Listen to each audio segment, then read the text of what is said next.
Gracias, hermano Jaime, por su servicio. Hermano Jaime, ¿esto es suyo?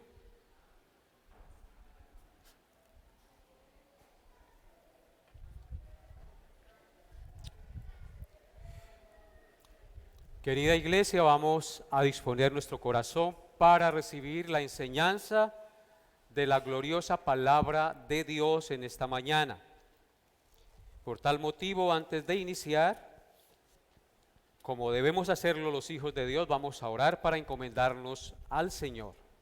Y Él sea guiando mis palabras y disponiendo sus corazones y sus pensamientos en este día.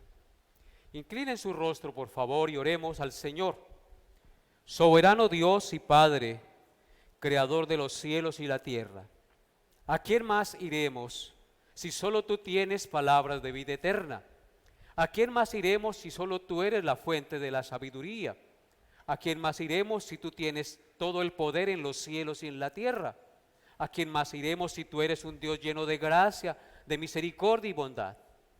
A ti venimos, Dios, con humildad y presentamos esta enseñanza delante de ti, rogándote, Señor, que seas por tu Santo Espíritu y la luz de tu palabra, hablando a nuestras conciencias, a nuestro corazón, para que seamos edificados conforme a tu voluntad y seamos transformados para gloria de tu nombre, Señor. Dispón la mente y el corazón y quita toda distracción de nuestro corazón, Señor. Céntranos en ti, Señor, y permite que este tiempo sea exclusivo y estemos atentos y receptivos para recibir el mensaje de tu palabra. Y guíame, Señor, en mis palabras para que lo que yo enseñe a tu pueblo sea conforme a tu voluntad y tu pueblo aquí reunido sea edificado, sea consolado, sea animado y afirmado a vivir para ti y para tu gloria, Señor. Pido estas cosas, mi buen Dios, en los méritos de tu Santo Hijo Jesucristo, nuestro Redentor y Salvador. Manifiesta tu poder y tu salvación en medio de nosotros, en Cristo Jesús. Amén. Bien, amados hermanos, mantengan su Biblia abierta en Primera de Timoteo capítulo 2. Primera de Timoteo capítulo 2.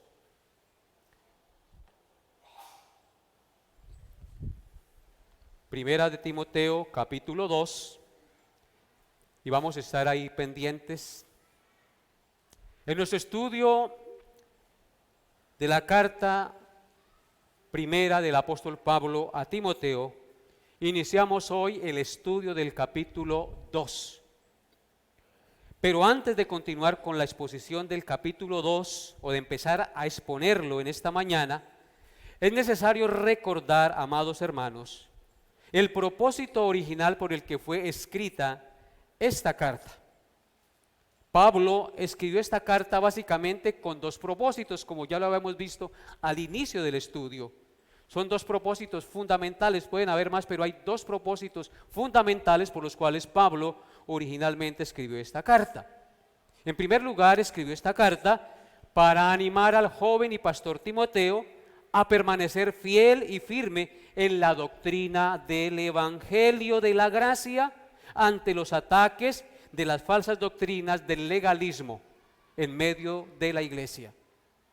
Es por eso que Timoteo capítulo 1, verso 3 dice: «Como te rogué que te quedases en Éfeso cuando fui a Macedonia para que mandases a algunos que no enseñen diferente doctrina». Entonces, Timoteo tenía que centrarse en la verdadera doctrina porque habían falsas enseñanzas que se estaban infiltrando en la congregación de Éfeso.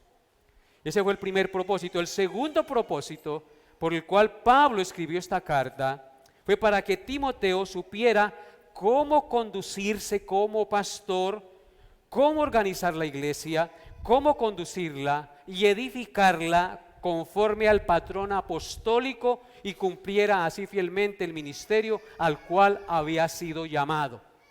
Así que esta carta tiene el propósito de dar instrucciones precisas a Timoteo para que Timoteo sepa cómo administrar la iglesia, qué debe hacer en la iglesia, cómo conducir la iglesia, cómo llevarla adelante conforme al patrón de la doctrina apostólica, porque recordemos que la iglesia debe ser edificada conforme a la doctrina de los apóstoles y profetas, edificados sobre el fundamento de los apóstoles y profetas, el cual Cristo es la piedra principal del ángulo.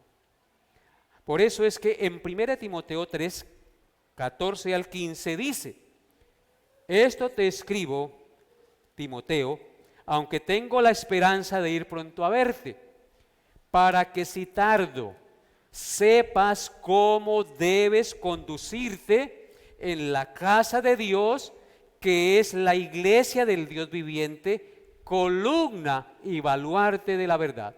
Entonces, Timoteo debía tener una buena instrucción y tenía una alta responsabilidad, porque Pablo le dice: si tardo en ir, es para que tú sepas cómo debes conducirte como pastor en la casa de Dios, que es la iglesia del Dios viviente, columna y baluarte de la verdad. ¿Qué es la iglesia? Columna y baluarte de la verdad. Es la casa del Dios viviente. Así que tú y yo somos la casa del Dios viviente. Y Pablo escribe esta carta a Timoteo con ese propósito. Entonces, ¿por qué es necesario recordar esto? Porque precisamente el capítulo 2 tiene que ver con algo muy importante acerca de Timoteo como pastor, como algo que él debe dar importancia en la iglesia y practicarlo en la iglesia, en el culto público. Y no es otra cosa que la práctica y la importancia de la oración, amados hermanos. Como Timoteo tenía que saber cómo debía conducirse, entonces el capítulo 2 nos va a hablar de la importancia y la práctica de la oración. Así que vamos a leer 1 Timoteo 2, 1 al 8, por favor, que será el pasaje en el cual vamos a empezar a meditar en el día de hoy. 1 Timoteo 2, 1 al 8. Dice así: exhorto ante todo a que se hagan rogativas, oraciones, peticiones y acciones de gracias por todos los hombres, por los reyes, por todos los que están en eminencia, para que vivamos quieta y reposadamente en toda piedad y honestidad, porque esto es bueno y agradable delante de Dios nuestro Salvador, el cual quiere que todos los hombres sean salvos y vengan al conocimiento de la verdad, porque hay un solo Dios y un solo mediador entre Dios y los hombres, Jesucristo hombre, el cual se dio a sí mismo en rescate por todos, de lo cual se dio testimonio a su debido tiempo. Para esto yo fui constituido predicador y apóstol, digo verdad en Cristo, no miento, y maestro de los gentiles en fe y en verdad. Quiero pues que los hombres oren en todo lugar, levantando manos santas, sin ira ni contienda. Amén. Así que este será el pasaje en el cual vamos a empezar a meditar el día de hoy. La enseñanza lleva por título la importancia de la oración. Y como podemos ver, el tema del pasaje a considerar es acerca de la importancia de la oración, hermanos, y de la oración congregacional de manera particular.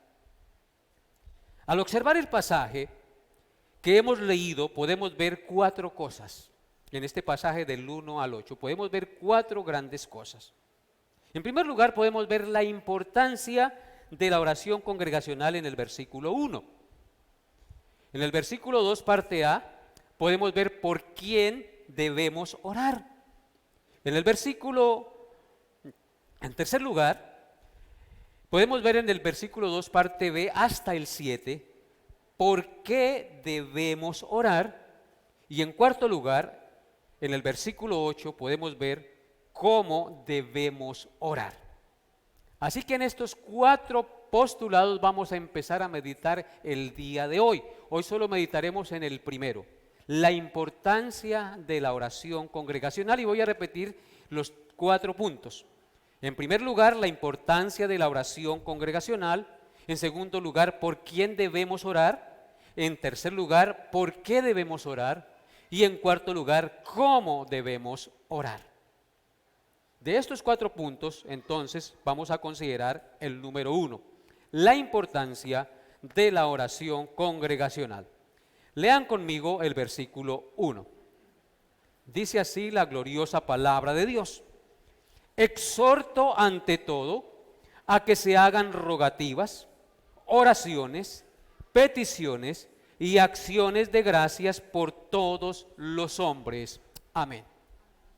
No podemos entender la importancia de la oración congregacional si no entendemos la importancia de la oración individual o personal. Todo cristiano verdadero que ha nacido de nuevo, naturalmente ora. ¿Por qué? Porque siente la necesidad de hacerlo, porque siente la necesidad de orar. Es algo que el Espíritu Santo pone en el creyente. Si una persona ha nacido de nuevo, el Espíritu Santo pone en el creyente el deseo de orar, tal como dice la Escritura en Romanos 8:15. ¿Qué dice en Romanos 8:15? Que por el Espíritu de Dios clamamos, Abba, Padre. El Espíritu nos hace clamar, Abba, Padre, la necesidad de tener comunión con nuestro Padre Celestial. Amados hermanos, se ha dicho que la oración es como los pulmones espirituales del creyente. Si una persona no respira, es porque está ¿qué? Muerta. Si alguien no respira, está muerta. Físicamente, por supuesto. Si un creyente no ora, es porque está muerto espiritualmente. Una característica de los escogidos de Dios es que oran y procuran vivir en continua comunión con Dios. Eso debe manifestarse en todo creyente. Si usted no siente la necesidad de orar, póngale mucho cuidado a su vida espiritual, porque posiblemente usted está muriendo o no está vivo. Así de sencillo, está muerto espiritualmente. Porque todo verdadero creyente siente la necesidad de orar, siente la necesidad de tener comunión con su Padre Celestial. Aquí estamos hablando de la oración individual, de la oración personal. Así que una característica de los hijos de Dios, de los escogidos de Dios, es que oran y procuran vivir en comunión continua con el Dios que nos ha revelado la palabra del Señor, el cual creó los cielos y la tierra. Vamos a mirar la palabra de Dios acerca de esta verdad para que sea ella la que nos muestre que una de las características de todos los verdaderos cristianos es la necesidad y la práctica constante de la oración. Entonces la palabra de Dios es la que aviva nuestro espíritu, la que nos convence. Miremos la palabra de Dios. Empecemos en el Salmo 88, versículos 1 y 2. ¿Qué nos enseña la palabra de Dios en el Salmo 88, versículos 1 y 2?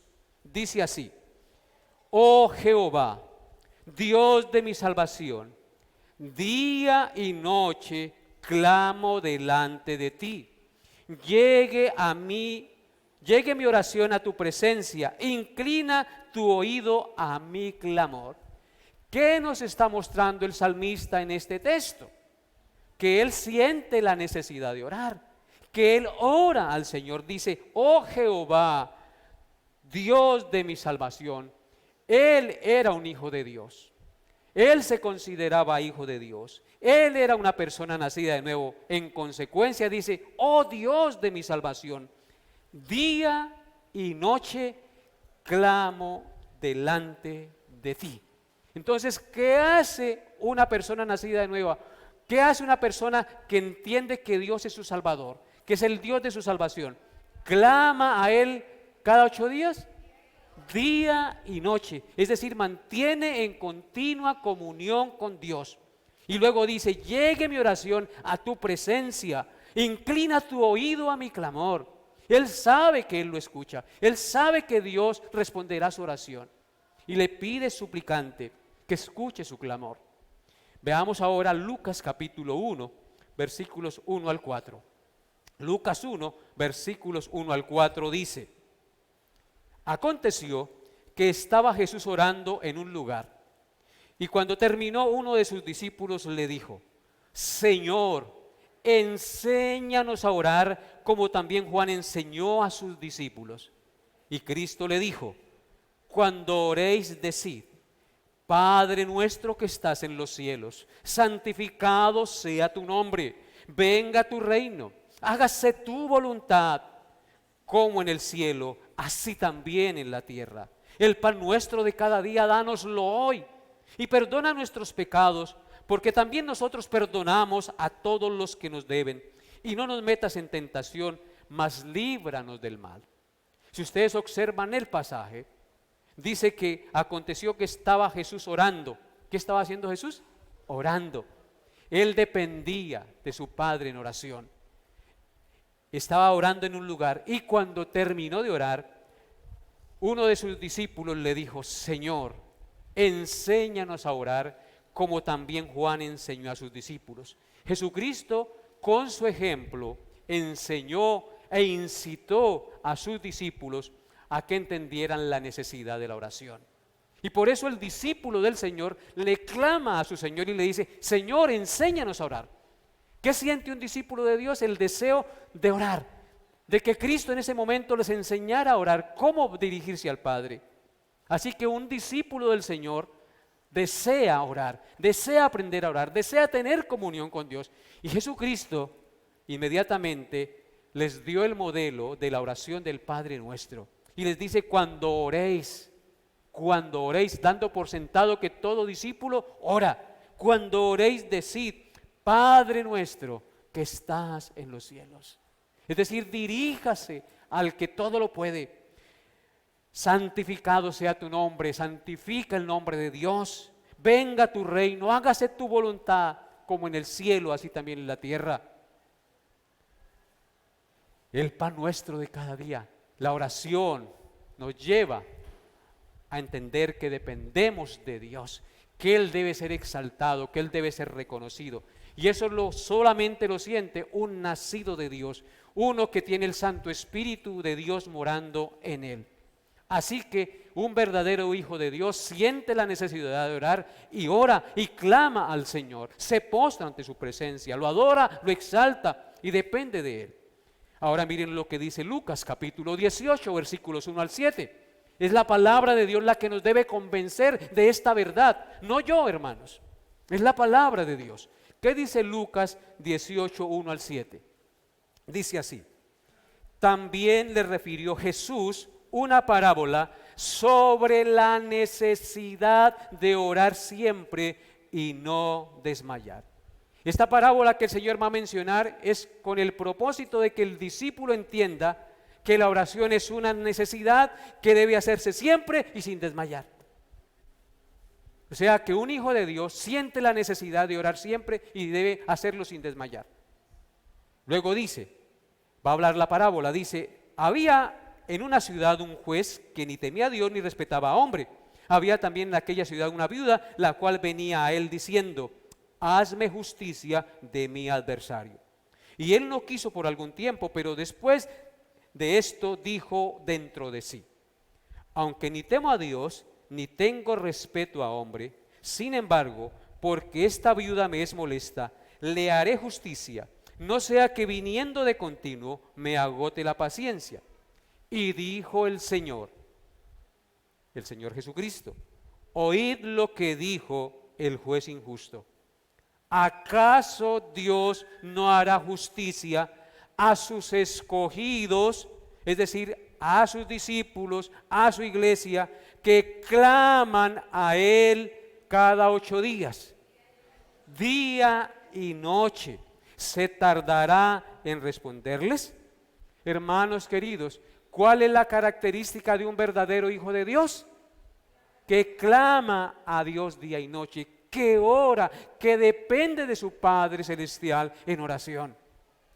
Así que no podemos entender la oración o la importancia de la oración congregacional si tú y yo no entendemos la importancia de la oración personal. Los hijos de Dios claman a Dios día y noche. Claman a Dios día y noche. Ahora observen lo que dice Hechos 9, versículos 8 al 12. Estamos hablando aquí en este pasaje del apóstol Pablo y su conversión. Dice en Hechos 9, 8 al 12. Entonces Saulo se levantó de tierra después de que el Señor lo tumbó y lo dejó ciego, y abriendo los ojos no veía a nadie. Así que llevándole por la mano le metieron en Damasco, donde estuvo 3 días sin ver, y no comió ni bebió. Había entonces en Damasco un discípulo llamado Ananías, a quien el Señor dijo en visión: Ananías. Y él respondió: heme aquí, Señor. Y el Señor le dijo: levántate y ve a la calle que se llama Derecha, y busca en casa de Judas a uno llamado Saulo de Tarso, porque he aquí el que ora, he aquí él ora. Y ha visto en visión a un varón llamado Ananías, que entra y le pone las manos encima para que recobre la vista. Amén. Hermanos, Pablo era alguien que era contrario a la voluntad de Dios. Sin embargo, después de su conversión, la característica que mostró Pablo en primer lugar era que él oraba. Todo verdadero hijo de Dios, nacido de él, siente la necesidad de orar. Y este oró, el Señor le respondió y le envió un siervo para que le quitara la ceguera. Bendito sea el Señor. Ahora observen Lucas capítulo 2, versículos 36 al 37. Yo quiero remachar esta enseñanza porque esto es vital para todos como iglesia. Si como iglesia no oramos ni de manera congregacional ni de manera personal, estamos fritos. Hermanos, miren lo que dice Lucas capítulo 2, versículos 36 al 37. Dice así, Lucas 2, 36 al 37. Estaba también allí Ana, profetisa, hija de Fanuel, de la tribu de Aser, de edad muy avanzada, pues había vivido con su marido 7 años después de su virginidad, y era viuda hacía 84 años, y no se apartaba del templo, escuchen, sirviendo de noche y de día con ayunos y oración. ¿Qué hacía esta venerable mujer, esta venerable anciana? Dice el texto que no se puso a conseguir marido, que se quedó viuda y entendió que su marido era Dios. Y no se apartaba del templo, sirviendo de día y de noche con ayunos y oración. Hermanos, la intercesión por los santos, por la iglesia, es un servicio que nosotros damos a Dios y damos a la congregación. Aunque a usted le parezca insignificante orar por sus hermanos en su casa, es de gran valor a los ojos de Dios. A nosotros nos debe importar lo que piense el pastor, lo que piensen los demás hermanos. A nosotros nos debe importar lo que piense el Señor. Esta viuda servía con oraciones y ayunos día y noche. ¿A quién servía? A Dios y a la iglesia. Cuando servimos a la iglesia, ¿a quién estamos sirviendo? A Dios. ¿Ven lo importante de orar? ¿Ven que un hijo de Dios ora? ¿Ven que un hijo de Dios siente la necesidad de clamar a Dios por su iglesia, por sus hijos, por sus hermanos, por su esposo? Hermanos, es necesario orar. ¿Qué ejemplo tenemos en esta mujer que no se apartaba día y noche? Y parece ser que algunas viudas copiaron esto y Pablo lo resalta en 1 de Timoteo 5:5. 1 de Timoteo 5:5, miren lo que dice. Hablando del servicio y de ofrendar a las viudas, dice: mas la que en verdad es viuda y ha quedado sola, espera ¿en quién? En Dios, y es diligente en súplicas y oraciones día y noche. Pablo aquí está poniendo en lista a las viudas que debía ayudar la iglesia en su mantenimiento, porque las viudas quedaban vulnerablemente desamparadas. Así que Pablo dice que pongan en lista a la que en verdad es viuda y ha quedado sola, porque algunas viudas tenían familiares que las podían ayudar a mantener y a sustentar, pero estas habían quedado solas. Pero estas viudas que habían quedado solas, habían algunas que eran diligentes en súplicas y oraciones día y noche. ¿Qué hace una mujer de Dios? Ora. ¿Qué hace un hombre de Dios? Ora. Debemos orar, hermanos. Debemos depender de nuestro Dios. Esto es muy importante, este tema. El tema de la oración es supremamente extenso. Supremamente extenso. Y es supremamente confrontador porque muchos de nosotros somos perezosos para orar. No nos gusta orar. Y se cita una oración y sacan el cuerpo y sacan excusas. Pero prefieren mirar 2 horas un partido de fútbol o una película. Estar detrás del Dios televisor. Queridos hermanos, esto no debe ser así. Nosotros sabemos que el televisor no nos puede dar nada, solo nos produce mañas y pereza. Pero hay alguien al que debemos clamar y al cual debemos postrarnos. Y es a nuestro Dios, porque de Él proviene toda sabiduría, todo poder, toda gracia. A Él es que debemos clamar, a Él debemos postrarnos. Y es por eso que nosotros entendemos a veces nuestras debilidades espirituales, porque dejamos de depender de Dios y comenzamos a seguir el mundo y a andar tras las vanidades de este mundo y nos olvidamos de la fuente de todo poder y de toda gracia y de todo amor y de toda misericordia, hermanos. ¿No es así? Así que, hermanos, habiendo entendido cuán importante es la necesidad y la práctica de la oración, podemos también entender cuál es la necesidad y la práctica de la oración congregacional. Estábamos hablando de la oración personal, individual. Si no entendemos la necesidad y la importancia de la práctica de la oración individual, no vamos a entender la necesidad y lo importante de la oración congregacional. Nos hacemos una pregunta, queridos hermanos. ¿Por qué el cristiano verdadero ora? ¿Saben por qué? Porque el cristiano verdadero entiende y sabe que 100% depende de Dios en todas las cosas. Un verdadero cristiano ora porque él entiende que 100% depende de Dios en todas las cosas. Él sabe que si respira es porque Dios le da la vida. Él sabe que si tiene hijos es porque Dios le dio los hijos. Él sabe que si tiene trabajo es porque Dios le dio el trabajo. Él sabe que si va y viene es porque Dios lo lleva, lo guarda y lo trae. Él sabe que Dios es la fuente de toda sabiduría, es la fuente de todo poder, es la fuente de toda misericordia, es la fuente de toda gracia. En consecuencia, ¿a quién más acude el Hijo de Dios? A ese ser, a ese ser. Cuán insensatos somos cuando dejamos de acudir a la fuente. ¿Qué pasa con su celular si usted no lo conecta para que su batería se cargue? Se apaga y no sirve para nada, ni para ponerle en la cabeza el celular a otro. Así nosotros somos, si no estamos conectados con Dios, alimentándonos de su sabiduría, de su poder, de su gracia, de su fuerza, no servimos para nada. No servimos para nada, hermanos, en los términos espirituales y en lo que debemos hacer como hijos de Dios. Por eso fue que el Señor Jesucristo dijo en Mateo 26:41. ¿Qué dijo el Señor Jesucristo en Mateo 26:41? Él dijo: velad y orad para que no entréis en tentación. El espíritu a la verdad está dispuesto, pero la carne es débil. ¿Por qué ora un cristiano? Porque él sabe que si no depende de Dios, su carne lo puede llevar por caminos del error.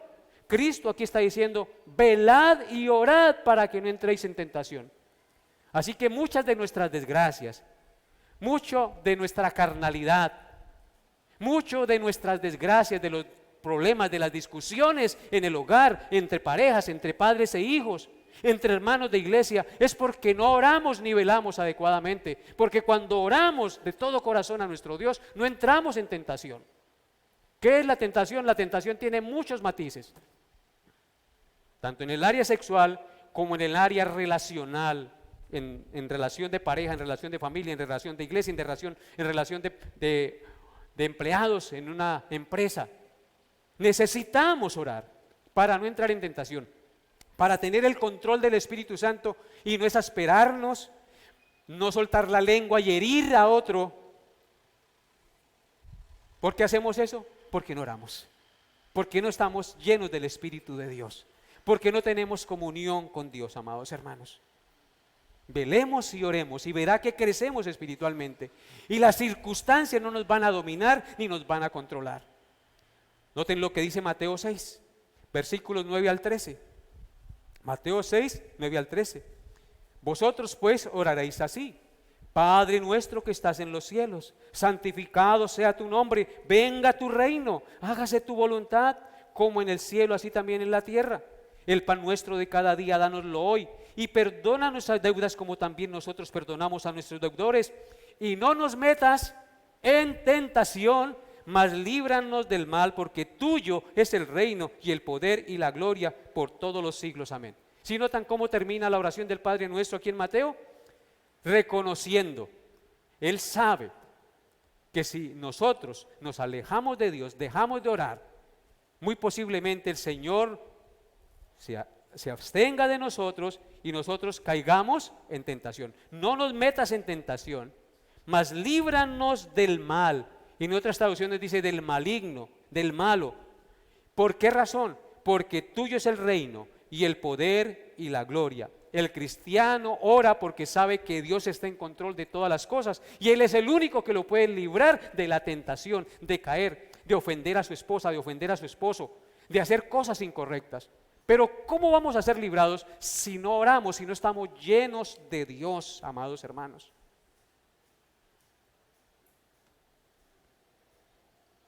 Por eso, mis amados hermanos, concluyo esta primera parte de la oración personal diciendo lo siguiente: a más oración, más santidad. A poca oración, poca santidad. A más oración, más tranquilidad, más paz. A poca oración, poca tranquilidad, poca paz. A más oración, más fruto del Espíritu Santo. A poca oración, poco fruto del Espíritu Santo, es decir, poca paciencia, poca benignidad, poco amor, poca bondad, poco dominio propio. Así que entre más ore, más fortalecido estaré interiormente para poder vivir conforme a la voluntad del Señor. Así que, iglesia, oren en sus casas, inclinen su corazón delante del Señor, clamen a Dios, pídanle a la fuente de toda sabiduría y poder, aquel ser que lleno de gracia y amor y misericordia. ¿Qué padre, si su hijo le pide un pan, le dará una piedra? ¿O si le pide un pescado, le dará una serpiente? Si vosotros, siendo malos, sabéis dar buenas dádivas a vuestros hijos, ¿cuánto más el Señor le dará a sus hijos lo que ellos necesitan? ¿No les parece? Así que, hermanos, nosotros tenemos las herramientas dadas por Dios para ser cristianos victoriosos, humildes, sencillos, pero llenos del poder del Espíritu Santo de Dios, y nosotros no utilizamos esas armas que el Señor nos ha dado en su gracia. Si la oración entonces es importante de manera individual en la vida del cristiano, desde luego que también lo es o lo debe ser de manera corporativa o congregacional. Noten lo que dice nuestro texto base, 1 Timoteo 2:1.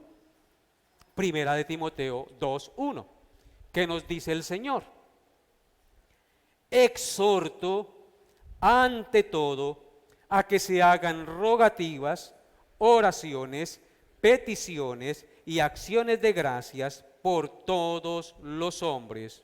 Amén. Nuestro texto inicia diciendo: exhorto ante todo, ¿sí o no? Exhorto ante todo, es un mandato para Timoteo para que lo practique en la iglesia. para que se haga en la iglesia. Es un mandato para toda la congregación. Exhorto ante todo. Exhortar en el contexto bíblico significa incitar, animar o alentar a los creyentes para que hagan y vivan conforme o de acuerdo a la voluntad de Dios. Así que Pablo está exhortando, incitando, animando, alentando a los creyentes a que vivan y hagan de acuerdo a la voluntad de Dios. Vemos en el texto que la oración congregacional es un mandato, es una exhortación apostólica para la iglesia, que se debe hacer ante todo, dice, exhorto ante todo, es decir, de manera prioritaria como congregación. Necesitamos reunirnos como iglesia de manera corporativa para orar a Dios por cosas que son de beneficio general para el bien de toda la iglesia y para la gloria de Dios. Así que Dios manda a orar de manera individual, pero también nos manda a orar de manera corporativa, de manera congregacional. Una iglesia que no ora de manera corporativa está viviendo en sus propias fuerzas y no en el poder del Señor. En consecuencia, esa iglesia comienza a debilitarse, tiende a vivir en la carne, en las emociones y no en el Espíritu Santo. Esa iglesia tiende a dividirse y no recibe las bendiciones que Dios tiene preparadas para la iglesia. La oración congregacional es pieza clave y fundamental en la edificación, la santificación y la extensión de la iglesia sobre la tierra.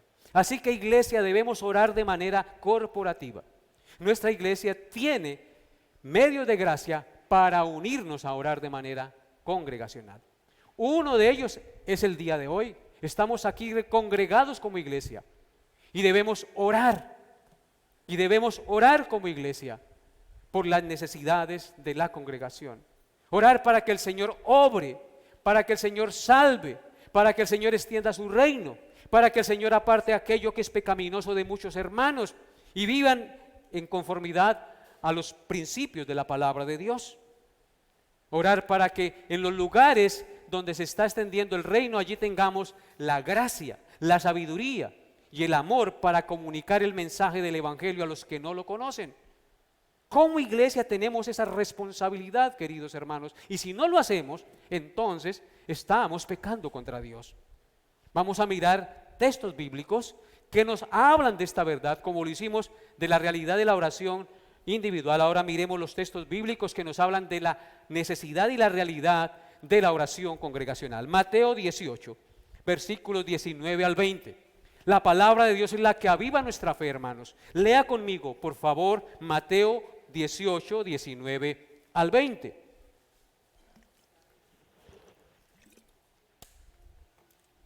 Dice la palabra de Dios: otra vez os digo, que si dos de vosotros se pusieren de acuerdo en la tierra acerca de cualquier cosa que pidieren, les será hecho por mi Padre que está en los cielos. Porque donde están dos o tres congregados en mi nombre, allí yo estoy en medio de ellos. Aquí vemos que el Señor Jesucristo está hablando de la oración ¿qué? Congregacional. Y nos da maravillosas promesas. Observen lo que dice el texto. Otra vez os digo, que si dos de vosotros se pusieren de acuerdo en la tierra acerca de cualquiera cosa que pidieren, les será hecho por mi Padre que está en los cielos. Cuando dice aquí cualquier cosa, son cosas que pedimos conforme a la voluntad de Dios. Y dice, porque donde están dos o tres congregados en mi nombre, allí yo estoy en medio de ellos. ¿Quién está hoy en medio de nosotros? Nuestro Señor Jesucristo, aunque usted y yo no lo veamos. Él está por su Espíritu en medio de nosotros. Estamos congregados en su nombre. Entonces, noten la solemnidad de congregarnos. Cuando nos congregamos, Cristo está en medio de nosotros. Cuando nos congregamos, Cristo habla a nuestros corazones a través de sus ministros. Cuando nos congregamos, Cristo es alabado, Cristo es adorado. Por eso la solemnidad de estar congregados, debemos hacerlo con reverencia, venir vestidos adecuadamente, como para el Señor. Estamos ante la presencia del Dios tres veces santo, ante aquel que dio su vida por nosotros, murió y resucitó y vive en gloria. Aquel que cuando se presentó y se mostró al apóstol Juan en la isla de Patmos, dice Juan que cuando lo vio cayó como muerto. Si el Señor se nos presentara, nosotros caeríamos como muertos, porque no resistiríamos su gloria ni su santidad, porque somos pecadores. Recuerdan que Pedro, cuando pasaron el mar y hubo una tempestad y él calmó la tempestad, Pedro quedó extasiado y dice: Señor, apártate de mí, que soy pecador. No tenemos muchas veces conciencia de lo que significa congregarnos. Dios está en este lugar, Cristo está en este lugar, la Trinidad en pleno está en este lugar, porque Él habita en medio de su pueblo. Démosle la gloria y el honor, hermanos. Por eso que cuando nos congregamos, Él escucha nuestro clamor. Y debemos estar de acuerdo en lo que pedimos. Si todos caminamos para el mismo lado, pues la iglesia camina, ¿sí o no? Pero si unos quieren caminar para acá y otros para allá, y nos ponemos con críticas y con murmuraciones, eso no es de bendición, eso es pecado, eso es del diablo. Nosotros debemos caminar por el mismo lado, orar por las necesidades de la iglesia, orar por los proyectos de la iglesia, orar por sus pastores, para que vivamos haciendo la voluntad de Dios cada día. Es necesario orar como congregación. Así que donde están 2 o 3 reunidos o congregados en mi nombre, allí yo estoy en medio de ellos. Gracias, Señor Jesús, por estar en medio de nosotros. Juan 15, versículo 16. Juan 15, versículo 16. Dice: no me elegisteis vosotros a mí, sino que yo os elegí a vosotros y os he puesto para que vayáis y llevéis fruto, y vuestro fruto permanezca, para que todo lo que pidiereis al Padre en mi nombre, Él os lo dé. Esto que está diciendo Cristo lo está diciendo a sus discípulos, a su iglesia. Los discípulos representaban la iglesia del Señor. Aquí dice, no me elegisteis vosotros a mí, sino que yo os elegí a vosotros. No fuimos nosotros los que buscamos al Señor ni quisimos creer en Él. Él nos eligió a nosotros. Y dice que nos eligió y nos ha puesto para que vayamos y llevemos ¿qué? Fruto. Y vuestro fruto permanezca. Ese fruto que Dios siembra en el corazón de los hombres permanece hasta el día de Jesucristo. Para que todo lo que pidáis, aquí está la clave, la oración, todo lo que pidáis como discípulos, Él nos lo dé. ¿Qué debemos pedir como discípulos? Señor, extiende tu reino. Señor, derriba las trampas y los argumentos satánicos, las enseñanzas que son contrarias a tu voluntad, y danos valentía y fuerza para ser tus testigos. ¿Sí o no? Hechos capítulo 1, versículos 13 al 14. Más textos que nos hablan de la importancia de la oración congregacional. Dice Hechos 1, 13 al 14. Y entrados subieron al aposento alto, donde moraban Pedro y Jacobo, Juan, Andrés, Felipe, Tomás, Bartolomé, Mateo, Jacobo, hijo de Alfeo, Simón el celote y Judas, hermano de Jacobo. Todos estos, ¿qué hacían? Perseveraban unánimes en oración y ruego con las mujeres y con María, la madre de Jesús, y con sus hermanos. ¿Qué estaban haciendo los discípulos del Señor y estas mujeres? Congregados, unánimes en oración y ruego. La madre del Señor Jesús estaba allí, perseverando en oración y ruego. Qué importante reunirnos, qué importante orar los unos por los otros. Ahora es como si Dios nos dijera: al día del juicio no van a tener excusa por ningún medio. es que yo pues tengo muchas cosas, a veces no tengo plata para el transporte, para ir a la iglesia. Pero Dios, por la pandemia, disparó, ya existía ese medio, pero ahora se hace más evidente y de una manera clara el Evangelio y la proclamación del Evangelio y la oportunidad de reunirnos en la distancia de manera virtual como iglesia, también lo podemos hacer. No hay excusa, es que está lloviendo, bueno, a veces se va la luz, pero eso ya son circunstanciales las cosas. Pero podemos reunirnos de manera congregacional para orar, para escuchar una exhortación de la palabra de Dios y orar como iglesia, como lo manda el Señor. Estar unánimes en oración y ruego. No hay excusa, queridos hermanos. El día del juicio usted no podrá decir es que fue que. No.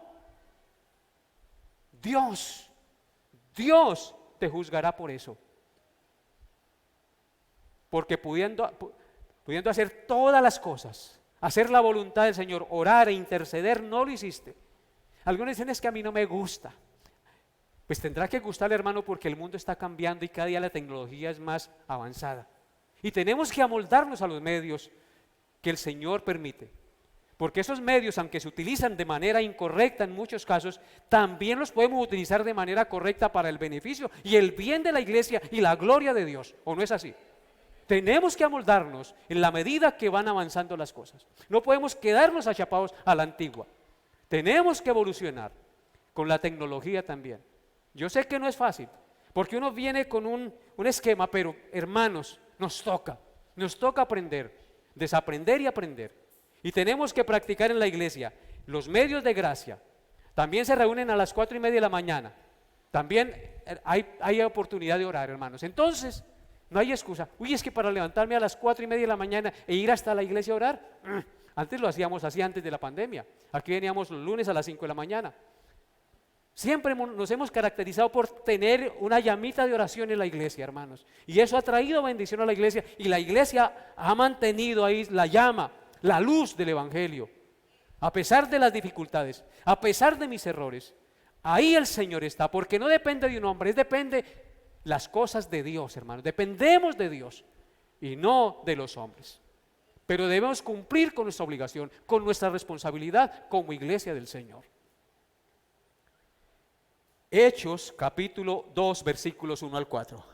Hechos capítulo 2 versículos 1 al 4. Observen la palabra de Dios y aviven su espíritu con la palabra de Dios. Dice Hechos 2, 1 al 4. Cuando llegó el día de Pentecostés, estaban todos, ¿cómo? Unánimes juntos. Unánimes juntos.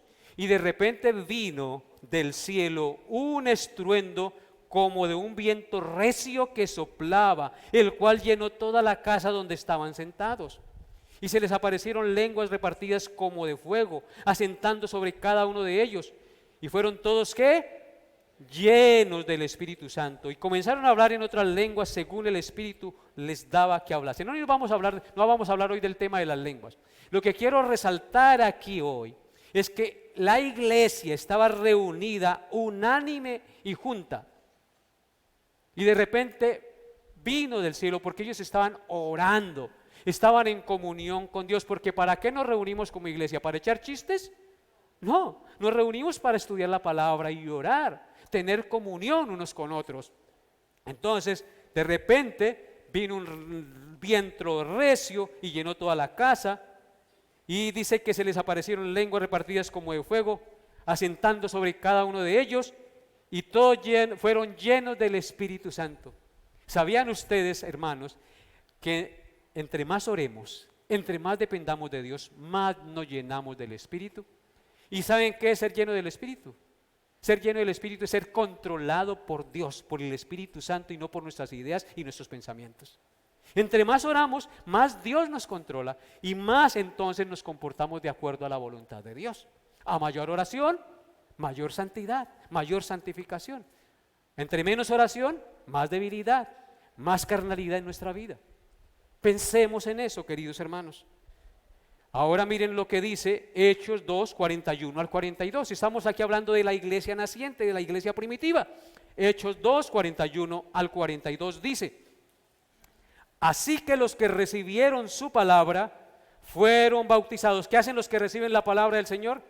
Se bautizan, dan testimonio público de que han creído en Cristo. Así que si hay personas que han creído y no se han bautizado, hablen conmigo, que tenemos que empezar a mirar a ver cómo hacemos para que ustedes den testimonio público y vengan a formar parte de la iglesia del Señor a través de su testimonio público por el bautismo. Entonces dice, a los que recibieron su palabra, fueron bautizados y se añadieron aquel día como 3,000 personas. ¿Cómo nos añadimos a la iglesia del Señor? Cuando recibimos su palabra y testificamos públicamente, venimos a ser parte de la comunidad de los creyentes. ¿Y qué hacen estos que se unen a la iglesia y que se bautizan y creen en el Señor y dan testimonio público de la fe en el Señor? Verso 42. Perseveraban en la doctrina de los apóstoles, es decir, estudian la palabra de Dios, viven en la palabra de Dios, en la comunión unos con otros, nos congregamos. Esa comunión unos con otros que tenemos, no solamente amistad, sino que nos congregamos unos con otros, en el partimiento del pan. Ya después de bautizados participamos en la Santa Cena como pueblo del Señor. Y luego dice, y en las oraciones. ¿Qué hacía la iglesia cuando se reunía? Oraban. ¿Ven ustedes que la iglesia practica la oración congregacional? Y Pablo le está diciendo aquí a Timoteo, exhorto ante todo a que se hagan ¿qué? Rogativas, oraciones, peticiones y acciones de gracias por todos los hombres. Esto es muy importante entenderlo. Y ahora miremos Hechos 4, 23 al 31. Rápidamente, hermanos. Hechos 4, 23 al 31 dice: y puestos en libertad, vinieron a los suyos y contaron todo lo que los principales sacerdotes y los ancianos les habían dicho. Y ellos habiéndolo oído, alzaron unánimes la voz a Dios y dijeron: soberano Señor. Estaban ahí reunidos, ¿sí? Y comienzan a orar. Y dijeron: soberano Señor, tú eres el Dios que hiciste el cielo y la tierra, el mar y todo lo que en ellos hay. Que por boca de David tu siervo dijiste: ¿por qué se amotinan las gentes y los pueblos piensan cosas vanas? Se reunieron los reyes de la tierra y los príncipes se juntaron en uno contra el Señor y contra su Cristo, porque verdaderamente se unieron en esta ciudad contra tu santo Hijo Jesús, a quien ungiste, Herodes y Poncio Pilato, con los gentiles y el pueblo de Israel, para hacer cuanto tu mano y tu consejo habían antes determinado que sucediera. Ahora pues, Señor, mira sus amenazas y concede a tus siervos que con denuedo hablen tu palabra, mientras extiendes tu mano para que se hagan sanidades y señales y prodigios mediante el nombre de tu santo Hijo Jesús.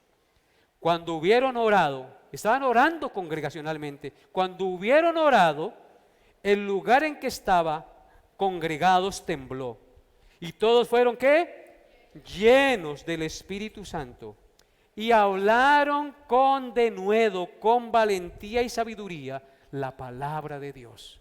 Cuando oramos de manera congregacional, somos llenos del Espíritu y también tenemos la promesa de poder hablar con denuedo y con valentía la palabra de Dios, mis amados hermanos. Cuán importante es la oración congregacional. Regresando a nuestro texto, ya para terminar, vemos en nuestro texto que Pablo menciona 4 apelativos o sustantivos para referirse a la oración que debe practicarse en la iglesia. Él dice que se hagan ante todo rogativas, oraciones, peticiones y acciones de gracias.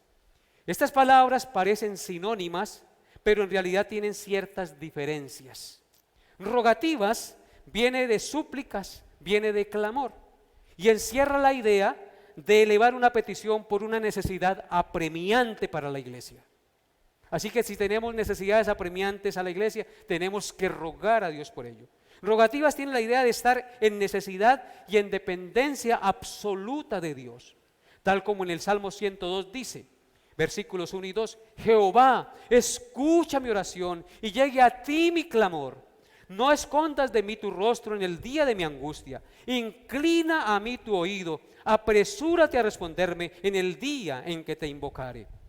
Así que, amados hermanos, esto es muy importante entenderlo. Las rogativas tienen la idea de estar en necesidad y dependencia absoluta de Dios. Cuando nos reunimos como iglesia, estamos reconociendo que estamos en necesidad y dependencia absoluta de Dios. Luego está el apelativo oraciones. Esta palabra en el griego encierra la idea de reverencia y adoración a Dios. La oración es un acto de adoración, no solo una expresión de nuestros deseos o necesidades, porque a veces tomamos la oración solamente para expresar nuestros deseos y necesidades. La oración es un acto de adoración al Señor.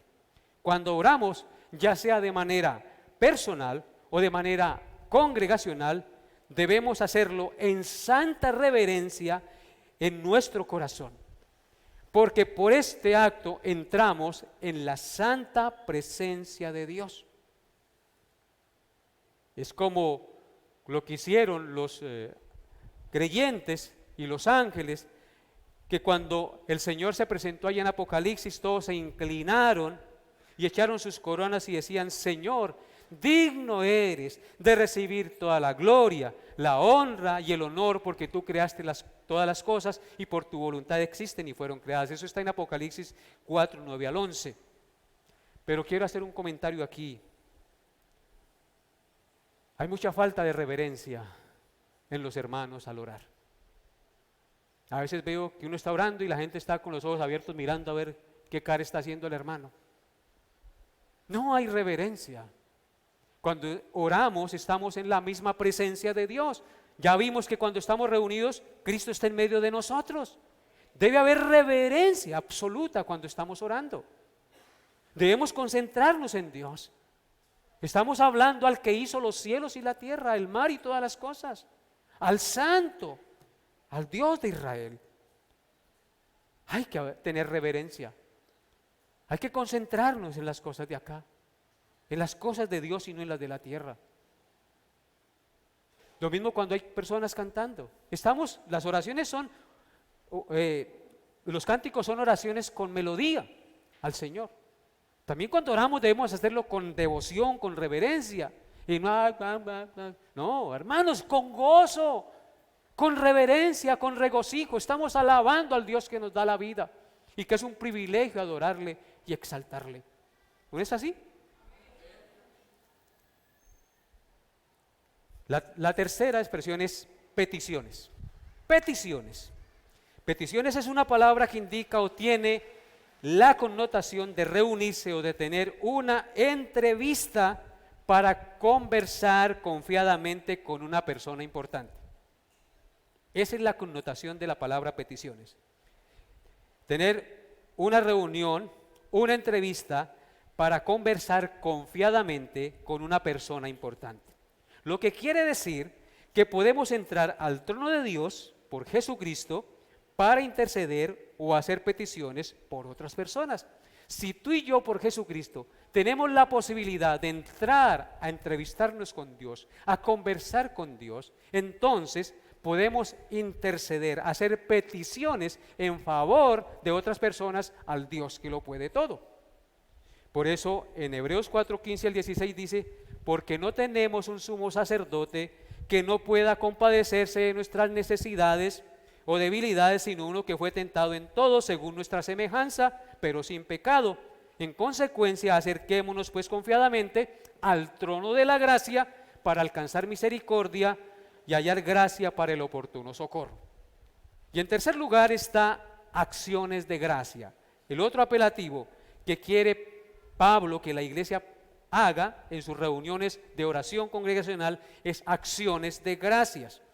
Las acciones de gracias no solamente deben formar parte de la oración al final, sino que en muchos casos deben ser la oración misma. Las acciones de gracias en muchos casos deben ser la oración misma y no simplemente el final de una oración.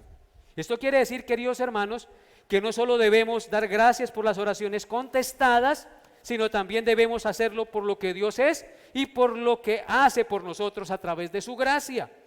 No debemos simplemente agregar agradecimiento al final de la oración, sino que el agradecimiento debe ser el ingrediente más importante de toda oración, ya sea personal o congregacional.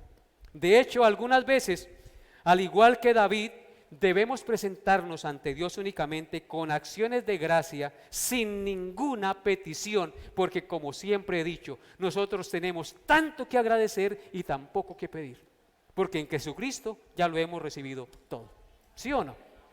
Entonces, digamos con David: bendice alma mía a Jehová y bendiga todo mi ser su santo nombre. Bendice alma mía a Jehová y no olvides ninguno de sus beneficios. Él es quien perdona todas tus iniquidades, el que perdona todos tus pecados, el que sacia de bien tu vida, el que te rescata del hoyo, de modo que te rejuvenezcas como el águila. David en muchos de sus salmos solamente dio gracias al Señor. Y por eso el apóstol Pablo en Filipenses 4, 6 al 7 dijo: por nada estéis afanosos, sino sean conocidas vuestras peticiones delante de Dios en toda oración y ruego y con acción de gracia. Ahí están los 4 apelativos. Si usted va a Filipenses 4, 6 al 7, encuentra los 4 apelativos de 1 Timoteo 2, 1. Por nada estéis afanosos. ¿Escucharon eso? Por nada estéis afanosos, sino sean conocidas vuestras peticiones delante de Dios en toda oración y ruego y con acción de gracias. Ahí está la clave. Y la paz de Dios, que sobrepasa todo entendimiento, guardará vuestros corazones y vuestros pensamientos en Cristo Jesús. Así que las oraciones, las rogativas, las peticiones y las acciones de gracia son la fórmula o la clave de Pablo para que los miembros de la iglesia disfruten de la paz de Dios en sus mentes y en sus corazones. Es con esa bendición pastoral que yo los despido siempre. ¿Ya han escuchado? Que la paz de Dios, que sobrepasa todo entendimiento, guarde sus corazones y sus pensamientos en Cristo Jesús. Involuntariamente y voluntariamente los estoy mandando a orar, porque ¿cómo viene la paz de Dios que guarda su mente y su corazón? Cuando usted entonces no se afana, sino que delante de Dios, sin afanarse, en oración, en ruego y en súplica y en acción de gracias, pone sus peticiones delante de Dios. Así que colóquese de pie, amado hermano, y vamos a orar. Vamos a orar congregacionalmente, con reverencia, con disposición de corazón. Oremos. Mi buen Dios, yo te suplico en el nombre de nuestro Señor Jesucristo, con toda tu iglesia local aquí congregada, seas tú, Señor, derramando tu Santo Espíritu sobre nosotros. Seas tú, Señor, convenciéndonos cada día más de pecado, de justicia y de juicio. Seas tú, Señor, ayudándonos a vivir como es digno de la vocación con que tú nos has llamado. Seas tú colocando ese querer como ese hacer por tu buena voluntad de querer presentarnos ante ti cada día en oración, sea de manera individual como de manera congregacional. Mi buen Dios, tú conoces nuestras debilidades y tú por tu palabra nos dice que si estamos en debilidad, que si estamos cayendo en tentación es por la falta de oración, porque tú has dicho: velad y orad para que no entréis en tentación. Nuestro espíritu está dispuesto, Señor, tú lo dijiste, pero nuestra carne es débil. La carne se niega a someterse a las cosas del espíritu y estas se oponen entre sí para que no hagamos lo que quisierais. Pero si somos guiados por el espíritu, podemos subyugar los deseos de nuestra carne y vivir conforme a tu voluntad cada día más, Señor. Padre, tú conoces las debilidades de cada uno de mis hermanos aquí reunidos.